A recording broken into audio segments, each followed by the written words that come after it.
placer tener a todas las regionales de Fodiguan, a la regional del Ministerio de Agricultura en Quiché y a los especialistas que van a estar dándonos esta charla tan interesante sobre café y cacao también.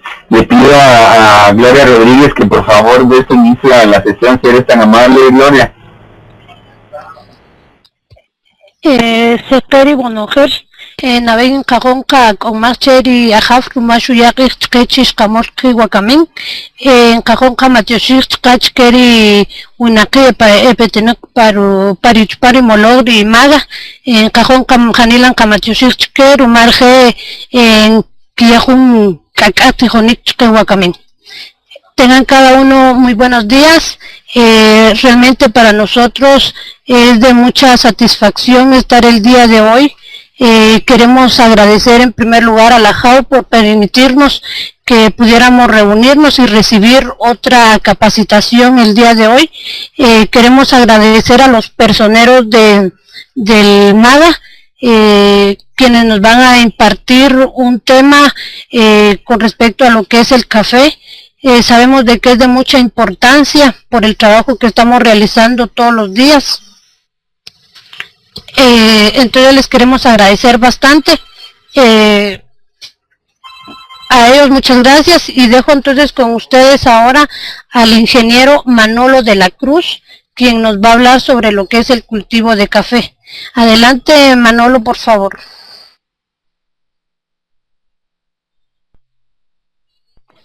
Muy buenos días a todos. Gracias a la presentación, y para mí va a ser un gusto poder platicarles un poquito más sobre lo que es el cultivo del café.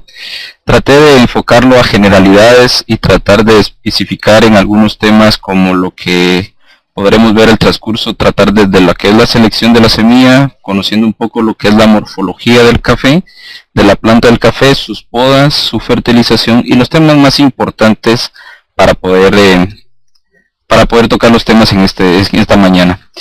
Vamos a tratar de platicar un poquito más sobre lo que es la morfología del cafeto como tal.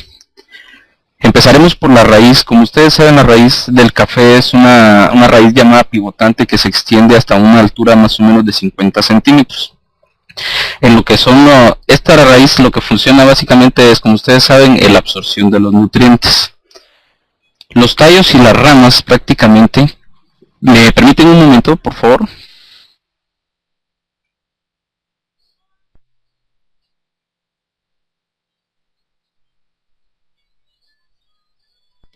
Bueno, perdón.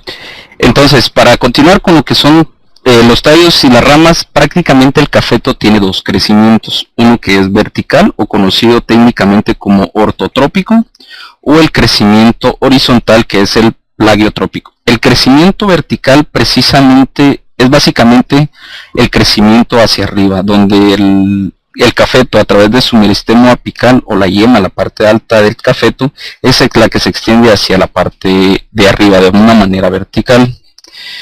Prácticamente esta es la que desarrolla los entrenudos entre las bandolas y los nudos, que están aproximadamente dentro de 5 a 15 centímetros.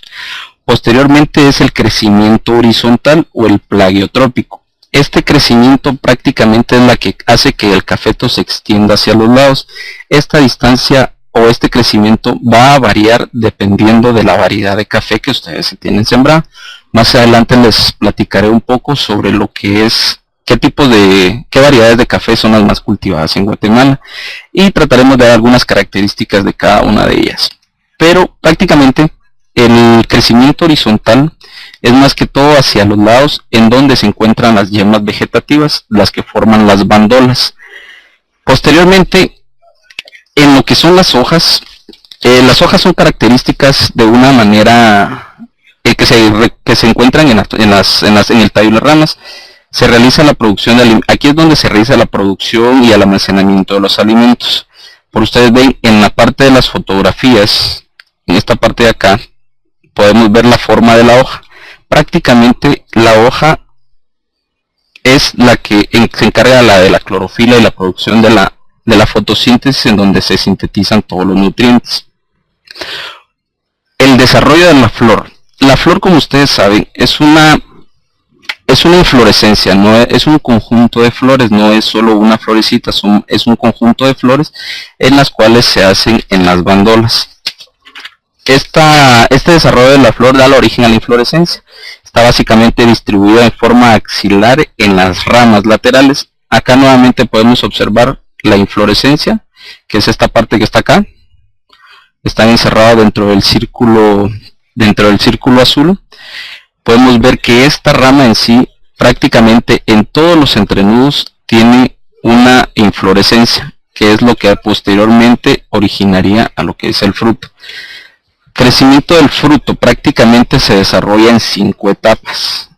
En la parte de abajo ustedes ven una etapa final de la maduración del fruto, en unas bandolas bastante productivas. Y por ejemplo, el crecimiento de los frutos en la etapa 1 es durante el primer mes y medio después de la formación de la flor. O sea que esta maduración del fruto pasaríamos, por decirlo de esta manera, de esta parte de la flor llegaríamos a esto. En este transcurso hay 5 etapas. La primera es durante el primer mes y medio después de la florescencia. El fruto crece muy lentamente. En la etapa número 2, luego del fruto presenta un crecimiento acelerado, hasta el tercer mes y medio más o menos. En esta etapa se forma el pergamino y ya se conforma totalmente el fruto y empieza ya su madurez fisiológica. Posteriormente, en la etapa 3 que se ha conocido, es posterior al tercer mes y medio, en donde el crecimiento del fruto se detiene, pero intermitentemente ocurre el llenado del grano. Como se le conoce, el grano empieza a formarse, ya a llenarse dentro del fruto, y posteriormente se forma la semilla. Después, en la etapa número 4, que sería del cuarto al sexto mes, el grano se endurece y se forma el mucílago, que es la parte dulce o de azúcares del fruto. El fruto alcanza su madurez fisiológica como un fruto sazón, empieza la coloración roja, para posteriormente, en la etapa número 5, que sería ya al final, el fruto llega a su madurez de corte, o lo que conocemos como cereza, el color característico rojo del fruto. Esto ocurre como promedio 8 meses después de la floración, o 9 meses en las regiones más altas. La maduración del fruto va a depender también, como les mencioné, de la altura donde se está produciendo. A zonas más altas, la maduración del fruto es más lenta, pero el sabor, como ustedes saben, es mucho mejor. Ahora me gustaría platicarles sobre las especies o variedades más sembradas en Guatemala. Por ejemplo, en Guatemala tenemos la típica o Borbón, que serían las dos variedades de café que más se siembran en Guatemala, que serían estas dos primeras. Posteriormente, en algunas regiones se encuentra lo que es el Caturra, el Catuaí, los Pache, el Común y el Colis, el Pacamara. Este Pacamara es un cruce o una variedad en donde se resultó del Pacas con el Maragogipe. Es una variedad bastante común entre las zonas de El Salvador. También el Maragogipe es muy característico por su grano grande, que ese es más sembrado en la parte de Nicaragua. El Catimor, y en algunas zonas de Guatemala ya se está produciendo lo que es Robusta. Pero prácticamente todo esto está enfocado la plática está enfocada a mayor cantidad de lo que se siembra en Guatemala, que son arábigos, entre típica y Borbón. Cada una de estas variedades tiene sus características, pero más que todo son en producción, forma del árbol o del arbusto como tal, y la característica de sus hojas. De ahí básicamente lo demás está encajado dentro de la misma charla que les voy a seguir dando en la mañana de hoy. El semillero, parte del semillero. Tenemos que tomar algunas consideraciones bastante importantes a la hora de seleccionar o de realizar nuestro semillero. Primero, la selección de la semilla. Muchas personas actualmente están trabajando lo que son sus propios semilleros. Otra de las charlas del día de hoy va a ser lo que es la transición de la agricultura convencional a la agricultura orgánica. En este momento, la selección de la semilla es muy importante en este proceso, y por ende la preparación también. En las fotos que ustedes ven acá, esos son semilleros en donde ya son un poquito más tecnificados. pero en nuestras condiciones de clima y nuestras condiciones de nuestros productores puede variar según los materiales que se encuentren en cada región productora. En esta foto, en la parte de abajo, ven ustedes que tienen un sarán, el cual nos sirve para proteger nuestra semilla o nuestro semillero de los entes climáticos, tanto la luz como el agua, los insectos, los animales, los aves, etcétera. Los semilleros, esto va a depender de cómo ustedes o los materiales que ustedes tengan, pero es muy importante seleccionar el mejor lote dentro de la finca que tenga mayor producción y un grano mucho más consistente. Esta sería una muy buena base para poder optar una muy buena semilla. El tratamiento del suelo o sustrato básicamente se maneja a través de una base de arena, en donde podríamos aplicarle también abonos orgánicos o algún tipo de sustrato comercial que actualmente se están vendiendo. Pero para fines de conversión o de agricultura orgánica sería mucho mejor utilizar lo que son los abonos orgánicos. La época de siembra. Esta época de siembra va a variar en algunas cuestiones. Básicamente en el tiempo es donde uno tiene que buscar el tiempo adecuado para la preparación del semillero. Esto depende de la altura de la finca, el trasplante al campo, la distancia en donde hacemos nuestro semillero, las enfermedades presentes en la zona productora. Todo esto tenemos que considerarlo al momento de la época, pero se recomienda hacerlo, o es mucho más ventajoso realizar la siembra de nuestros semilleros durante la época seca, esta cual va desde octubre hasta abril. De acuerdo con la planificación de la finca, tenemos que tener un plan de producción de semillas para poder, pero se recomienda realizarlo de octubre a abril. El riego es muy importante dentro del semillero y debe de ir preparado o se debe proporcionar por medio de riego controlado a través de regaderas si se disponen de ellas, pero sí tiene que ser un riego controlado y constante a lo largo de toda la formación del semillero. El sistema de siembra, eso va a depender de cómo esté ubicada la finca y de la topografía de nuestra finca. Más adelante les platicaré un poquito sobre las diferentes maneras de siembra en topografías muy quebradas o en topografías planas. La cobertura que se le puede hacer al semillero en tablones, como ustedes ven, está señalizada esta parte del semillero. Estos son tablones fabricados con cemento y bloque, con un sustrato de arena, como ustedes pueden verlo en la parte de la foto derecha. Básicamente la base de este sustrato es la arena, esta parte de acá, donde se hace un tratamiento con algún producto para evitar los patógenos dentro de nuestro semillero y tener una semilla o un almacén mucho más vigoroso al momento del trasplante. Esta cobertura en algunos lugares no se puede utilizar el sarán debido a los recursos limitados que tenemos, pero se recomienda algún tipo de paja, algún tipo de hoja ancha que pueda servirnos también para la conservación de la humedad, en donde los problemas de agua también son alguna limitante. Por ejemplo, en algunas zonas productoras utilizan lo que es zacate o zacate para ganado o zacate de corte, lo cual también es, o la paja, que también es un recurso muy utilizado en estas zonas productoras. No sé si hasta ahorita hay alguna duda o alguna pregunta. Cualquier momento ustedes me pueden interrumpir, la persona que esté dirigiendo en cada una de las regionales o en los contactos puede hacer una interrupción que con todo gusto aclararé. Y si no, al final podemos hacer un resumen de preguntas y respuestas que podremos aclararlo para que todos puedan escucharlas. Ok. ¿Cómo hacemos el establecimiento del cafetal? Básicamente esto depende de la topografía del suelo, de la altura donde se va a producir, la variedad que vamos a utilizar y el área que deseamos sembrar. Pero sí debemos considerar algunos aspectos que se enlistan por acá. Por ejemplo, la preparación del terreno. No es lo mismo preparar un terreno en una pendiente o en una topografía quebrada, que es la zona montañosa de producción de café en Guatemala, a unas zonas muy planas en donde se podría utilizar mecanización. También tenemos que tener un trazado o un marcado, que esto se debe tomar también considerando la pendiente en donde se quiera sembrar. El abollado es muy importante dentro del establecimiento de nuestro cafetal. Esto va a depender de la variedad. Todos estos aspectos tienen bases en común, por ejemplo, la altura, la variedad, la topografía y el área que vamos a sembrar. Pero se recomienda utilizar hoyos pequeños, aproximadamente de 20 por 20 por 20 metros, o sea 20 de ancho por 20 de largo por 20 de hondo.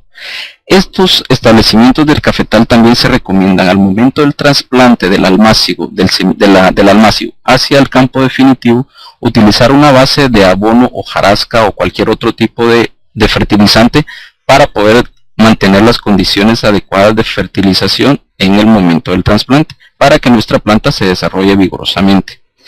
La variedad, la selección de la variedad se deben considerar algunos aspectos: la adaptabilidad de la zona, el sistema de manejo que se le quiere dar, si quiere ser extensiva o intensiva, las buenas características organolépticas. ¿A qué me refiero organolépticas? Es a la calidad, el sabor, el aroma de la variedad que nosotros queremos utilizar. Pero algunas, como les mencioné, está el Borbón, el Caturra, el Pacas, Catuaí, los Paches. Esas son las variedades más utilizadas en nuestra región. La densidad de siembra. ¿Qué densidad es recomendable? Esto va a depender del sistema de producción, si ya sea extensiva o intensiva, y de nuestra pendiente de nuestro terreno. Y va de acuerdo a la zona cafetalera, por lo general se regionaliza. En la actualidad, el uso de variedades de alta producción es la que mayor densidad, son factores que influyen en la productividad de las plantaciones, pues estas exigen manejos diferentes, pero principalmente en aspectos de sombra, poda y fertilización, que se los explicaré un poquito más adelante. El sistema de siembra, podemos utilizar dos sistemas de siembra, que puede ser por surcos, en donde nuestras condiciones de suelo y de topografía nos permiten, o el tresbolío o triángulo. En lo que es por surco se recomienda una densidad dependiendo de porte alto, si la variedad es de porte alto o porte bajo. En un porte alto una densidad aproximada de 2.400 plantas por manzana. Esto es una distancia entre plantas de 2.40 por 1.20 metros. Esto nos da esa densidad. En el tresbolío se recomienda una distancia de siembra aproximadamente de 2 metros por 2 metros, para que nos dé una densidad de siembra aproximada de 2.000 a 1.600 plantas por manzana. Esto prácticamente se puede utilizar, o este sistema se utiliza más en zonas donde la pendiente no es tan pronunciada, partes planas. Y lo que es por surcos es en la parte donde las pendientes son un poquito más inclinadas, o un porcentaje de pendiente mayor. Sobre lo que es la sombra, vamos a hablar un poquito más sobre su manejo y sus podas, pero prácticamente la sombra es la que nos da o nos va a ayudar en el desarrollo de nuestro cafetal, permitiéndonos un mejor desarrollo, y también nos sirve como algún tipo de barrera al momento contra el viento, ya que el viento en algunos momentos puede ocasionar problemas en nuestra producción. Pero dentro también del establecimiento de nuestro cafetal debemos hacer una conservación de suelos. Actualmente ya las exigencias de mercados internacionales, así como de movimientos ambientalistas, nos obligan o casi nos exigen a que tengamos una conservación de suelos, en donde podemos utilizar varias técnicas. En la pantalla ustedes pueden observar cinco prácticas de conservación de suelos, en donde la siembra en contorno, las barreras vivas, acequias de ladera, control de malezas y terrazas son las más utilizadas dentro de nuestro sistema. En la foto pueden ustedes ver que son las barreras vivas. En la foto superior, esta zona de acá, son barreras vivas rompevientos, las cuales nos ayudan a evitar problemas de producción en nuestra plantación, y a la vez también nos sirven como sombra, la cual se puede utilizar para mejorar las características de calidad de nuestra producción. En algunos momentos, dependiendo de cómo se maneje, dependiendo de la pendiente en donde está produciéndose, se recomienda la utilización de terrazas. Estas pueden ser individuales o continuas. ¿A qué me refiero terrazas individuales? Hay momentos en donde no podemos trabajar nosotros una terraza completa, entonces tenemos que hacerlo postura por postura. ¿Qué quiere decir postura por postura? Que nos vayamos haciendo una pequeña terraza planta por planta. Hay quienes utilizan algún tipo de material externo, que pueden ser piedras, pueden ser algún tipo de palos o de astillas, las cuales se les presentan al momento de la siembra o al momento del trasplante para una conservación y evitar la erosión. Las continuas son las que se practican directamente de una forma de surco a lo largo de la pendiente, la cual también nos permite una muy buena conservación de suelos. Esta parte de aquí abajo, donde les mencionaba yo lo que era la conservación de malezas, que también nos ayuda a evitar lo que es la erosión, en la foto inferior, ustedes ven una especie como de mulch o una especie de cobertura abajo de estos árboles. Ese es un control de malezas a través de una planta que se llama maní forrajero. Esto lo que permite es evitar las malezas o las plantas que no son el cultivo objetivo dentro de nuestra plantación, pero a la vez ayudan a que el suelo no se erosione por viento o por agua, y a la vez nos funciona también como un abono verde para la ayuda de fijación del nitrógeno atmosférico, el cual lo absorbe de la atmósfera, del ambiente, y lo traslada al suelo de la producción, en donde nos mejora la cantidad de nitrógeno que podemos obtener de nuestro cafetal. Entonces, prácticamente dentro del establecimiento son aspectos que debemos considerar, tanto la conservación de suelos como la utilización de abonos o herramientas que nos permitan dentro de nuestra producción. La sombra del cafetal. Dentro de la sombra del cafetal hay muchos países, por ejemplo en Costa Rica, donde no utilizan ningún tipo de sombra al momento de su producción de cafetal. Pero dentro de nuestras zonas nosotros nos permitimos poder utilizar la sombra por diferentes fundamentos, principalmente por fundamentos ecofisiológicos de nuestro cafetal, pero también podemos encontrar fundamentos económicos y del mercado por cuestiones de calidad. Pero los fundamentos ecofisiológicos, dentro de los que podemos mencionar, está la cantidad y la calidad de duración de la luz solar, que es lo que nos ayuda es para que las plantas de café puedan mejorar su trabajo de síntesis de la fotosíntesis y el fotoperiodismo. El fotoperiodismo es básicamente la cantidad de luz que recibe la planta por día, en un periodo diario, las horas luz. También otro fundamento que podemos utilizar para la utilización de la sombra dentro de nuestro cafetal es la temperatura del ambiente, del suelo y de las hojas, así como de las hojas del cafetal, por supuesto, para que se mantenga una temperatura más agradable y que el cafetal tenga una alta producción en cuanto a café cereza por bandola. También el otro fundamento importante es la humedad relativa del ambiente y el suelo. En algunos momentos ustedes podrán notar la diferencia, que cuando ustedes ingresan a un cafetal donde la sombra está muy bien manejada, se respira un aire fresco y una humedad bastante agradable. Esa es la humedad relativa del ambiente, así como también regula o ayuda a mantener la humedad del suelo. Otro punto importante dentro de nuestras razones o de nuestros motivos para utilizar la sombra dentro del café es la relación entre la duración del día y la noche. El café es una planta de día corto, me refiero, la planta necesita no necesita muchas horas luz, por ende la sombra ayuda a reducir la cantidad de luz que ingresa al cafetal y nos ayuda en nuestra producción. Y por último, la relación entre periodos de lluvia, que es entre el invierno y los periodos secos, que es el verano. La cantidad de agua que la planta de café absorbe en estos momentos. También la sombra nos ayuda a regular este tipo de humedad, la cual recibe durante la época lluviosa, o nos ayuda a conservarlo durante la época de verano o la época seca. Hay diferentes tipos de sombra dentro del cafetal. Podemos mencionar la sombra provisional, que esta sombra provisional son las que incluyen plantas que se utilizan para proteger el café como tal durante el primer año al momento del trasplante. Las especies comúnmente utilizadas dentro de la sombra provisional varían dependiendo de la zona productora, pero podemos mencionar la crotalaria, el gandul y algunas otras. También está la sombra temporal o semipermanente. Esto va a depender de la duración y lo rápido del crecimiento de la especie que vamos a utilizar para la sombra. Esto da una sombra necesaria al café mientras se desarrolla la sombra permanente. ¿A qué me refiero? Que la sombra la sombra temporal o semipermanente es la que nos ayuda a proteger el café durante sus primeras etapas de desarrollo.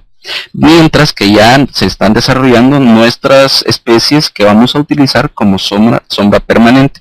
Ya son los árboles que les mencioné anteriormente. La distancia que se debe de utilizar para la siembra de la sombra del cafetal va a variar de cada región, la variedad de café que estamos utilizando y, insisto, tanto en la topografía de nuestra zona productiva. Pero prácticamente en general, las distancias utilizadas para la sombra del café podemos mencionar de 4 por 6 metros, de 6 por 5 metros o hasta de 6 por 6 metros, considerando también la competencia, la cantidad de agua y nutrientes que este cafetal necesita o haya presencia dentro de una zona productora. Los fundamentos económicos y de mercado. ¿Por qué nosotros utilizamos sombra en nuestro cafetal? También son razones de calidad. Por cuestiones de calidad. Porque los rayos del sol ayudan a madurar de manera lenta nuestro café cereza, que lo que permite es que tenga una mejor dulzura o un mejor desarrollo. También en la utilización de sombra, el mercado internacional ayuda porque ellos prácticamente mencionan de que una sombra muy bien manejada dentro de nuestro cafetal ayuda a la reducción de la utilización de fertilizantes y herbicidas, que son otros términos que debemos utilizar para poder hacer una transición o hacer una agricultura sostenible u orgánica. También podemos mencionar que hay una tendencia del mercado internacional o nacional hacia consumo de café que favorece la conservación de la biodiversidad, lo que les mencionaba, lo sostenible, lo orgánico, lo natural, lo ecológico, son aspectos económicos y de mercado que ahora están exigiendo que nuestros cafetales tengan o estén producidos bajo un sistema con sombra. También nos ayuda lo que es la conservación de los recursos naturales, como es el agua y el suelo. También, pero dentro de nuestro cafetal, funciones técnicas de la sombra. Aquí vemos unas fotografías en donde les presento 3 tipos diferentes de especies de sombra. Por ejemplo, en la primera foto, en la parte superior izquierda, esta parte de acá, vemos que son cafetales con una sombra de pinos. Esto nos ayuda también dependiendo la cantidad. Como les explicaba, la variedad de sombra que vamos a utilizar va a depender de la zona donde nosotros vayamos a producir, de la altura donde estemos produciendo y la variedad de café.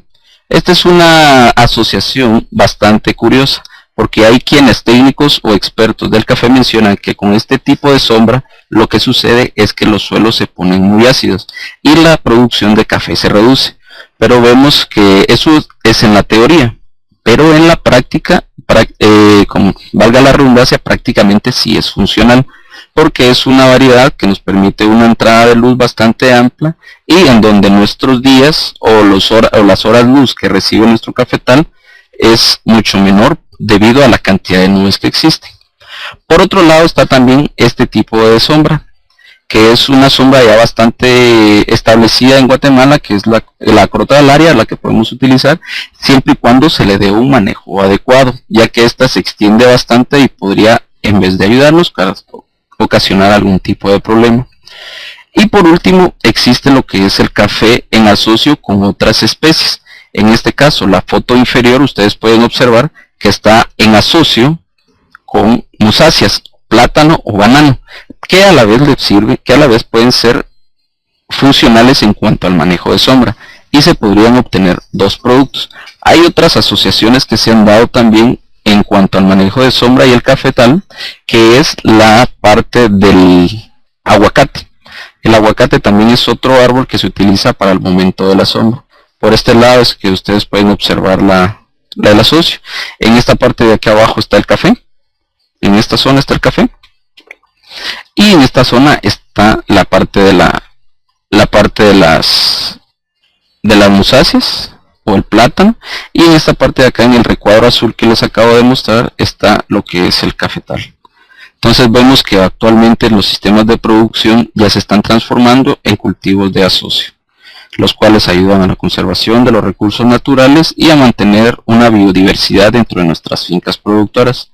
Y como dice el dicho muy común utilizado por nosotros, que así no colocamos todos los huevos dentro de la misma canasta, tenemos otras alternativas de ingreso también. Pero ¿cuáles son las funciones de la sombra dentro de nuestro cafetal? Prácticamente son varias.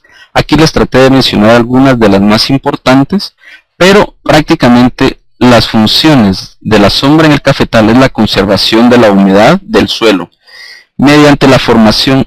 ¿Cómo uno dice, bueno, la sombra cómo conserva la humedad del suelo?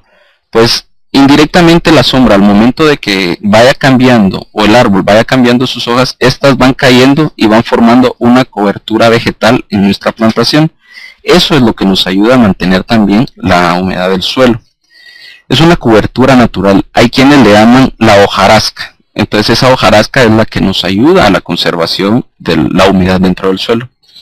También está lo que es la regulación de la temperatura sobre el suelo del cafetal y sobre la raíz del cafeto.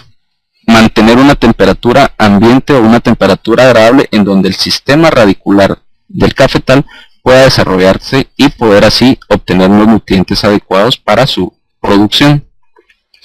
También otra de las razones que utilizamos, técnicas que utilizamos para la sombra del café, es tratar de disminuir la evaporación del agua del suelo, evitar, como por un lado nos ayuda a la conservación la hojarasca que cae, también la sombra nos permite que la evaporación del agua del suelo se evite a través de esta misma, a través de la sombra. También otra de las acciones de la sombra en el cafetal es dificultar el desarrollo normal de las malezas. Entonces pongámonos a pensar, si nosotros tenemos una sombra muy bien manejada dentro de nuestro cafetal, tenemos una asociación con cultivos de cobertura, como les mencioné, que era el maní forrajero,